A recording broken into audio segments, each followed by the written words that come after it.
Good evening, guys. Peter here.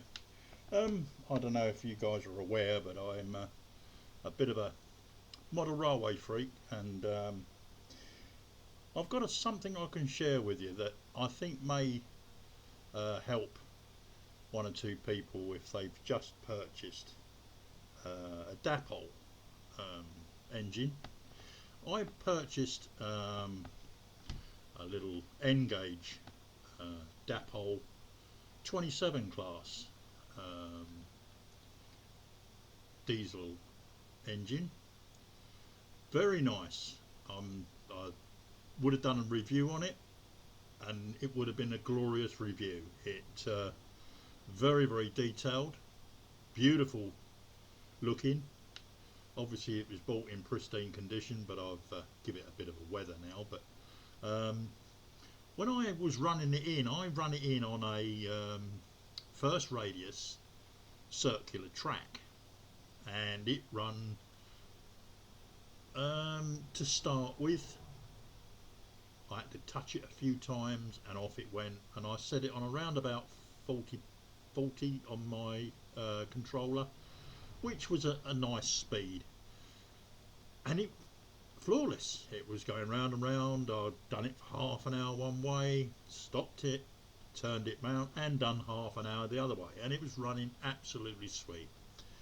It had a creep that you wouldn't believe. You could just turn the knob and it would creep forward, and it would just carry on so, and then you could turn it up and accelerate, and exactly the same the other way. So I was absolutely delighted with that. So then I took it off. I know I've got a good one, and I started to weather it. You know, done the wheels in a dirty colour, and you know, the soot on the exhaust, etc. Fine. Stuck it on my main track, put it on the first inner track, which would be my downline, and off it went. Pulled away beautifully, got to the first curve, went round the curve, but as soon as it went to a straight, it derailed, and I thought, oh. So lo and behold, took it off. I put it on the second radius, and lo and behold, got to the first corner, went round it. As soon as it hit the straight, derailed. So something was not right, and I couldn't figure out why it was doing this, and it was doing it on the first and second curve. But I don't know if you're aware, but on these things, I don't know if it was a problem, whereas it was localized to Dapol or whatever, but if I turn it over, you'll see the way that they work.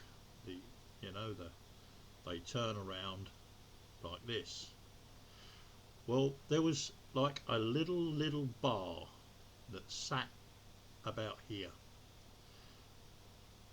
and I don't know if you can see on the other end. If I was to turn it a little bit, they've got a bit of an overhang at the end there, you know. Can you see that? There's a little bit of an overhang there.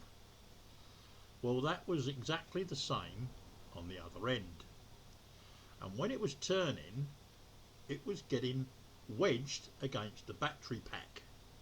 Now this, I don't know if it's because they've got a new mould or whatever, and it's a different tool, but it was getting stuck. So it was going round okay all the time. It was set, but as soon as it went to go to the straight, it couldn't straighten up, because it had been wedged up against the battery pack. So I tried it the other side, and it's exactly the same this side as well. So it wasn't a localized fault, it was a problem that it had as a whole. So in my infinite wisdom, I thought, in for a penny, in for a pound, this is going to cure it. And I took off a slight amount on the back here, just snipped it off, and I snipped the other one, and I snipped this one, and I snipped that one, Didn't bother with the front ones. That's why you can see there's still the overhang there from the wheel, but not so much on the end ones, you know. And that's because what I done was I freed up so this does not connect with the back of the rubber now, and everything's worked just exactly as it should do. Perfect. I cannot stress enough that this is just working absolutely brilliant now. It was just that little fault there that completely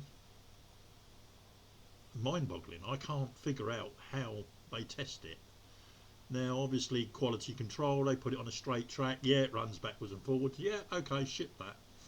But it was never ever that looked at that. I can't figure out why the quality control at Dapol never picked up that when this thing goes round a bend, and as soon as it comes to come out to a straight again, it can't, because it's wedged that little end of the bar of the bogie has wedged itself up against the battery pack, where the generators or whatever they are, battery regenerators or whatever, it has wedged up against there and it couldn't free itself. So of course obviously it just flipped it off the track.